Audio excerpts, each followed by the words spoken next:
5 का 3 number question देखिए।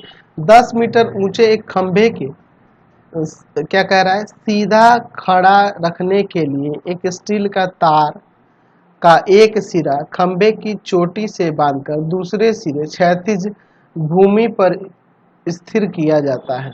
चलिए समझिए। देखे होंगे आप गांव में पहले जो जो पोल लगते थे, खंभे लगते थे, उसको क्या किया जाता, खंभा तो गाड़ा ही जाता था, फिर साथ ही साथ उसको सीधा खड़ा रखने के लिए स्टील का एक तार लाकर जमीन में बांध दिया जाता है, जो ऊपरी सिरे से नीचे तक इस तरह से आता है। आप देखे होंगे ना जी। ये आपका खंभा हो गया, खंभे के सिरे से मैंने एक तार ले लिया और तार को यहाँ जमीन में ऐसे स्थिर कर दिया, ठीक है, भूमि के एक बिंदु पर, क्षैतिज भूमि के एक बिंदु पर यहाँ पर स्थित कर दिया, गाड़ दिया, लगा दिया।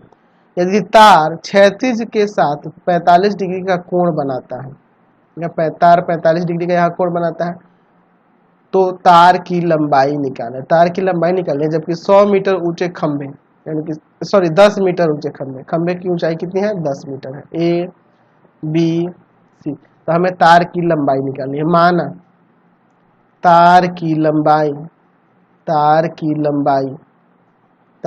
लंबाई बराबर में x मीटर है, या x इसकी तार की लंबाई है। तो यहाँ पे साइन थीटा ही लगाना पड़ेगा, क्योंकि लंब दिया है और कर्ण निकालना है, तो लंब और बटा में कर्ण हो जाएगा।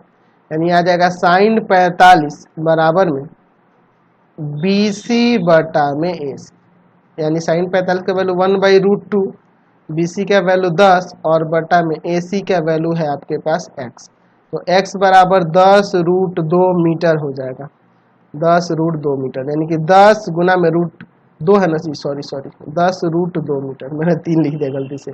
√2 का वैल्यू मैं यहाँ पर रख देता हूँ, तो √2 का जो वैल्यू होगा मैं यहाँ पर लिख सकता हूँ 1.41 लगभग, यही ना होगा, गुना करेंगे तो 14.1 मीटर यहाँ से आंसर आ जाएगा।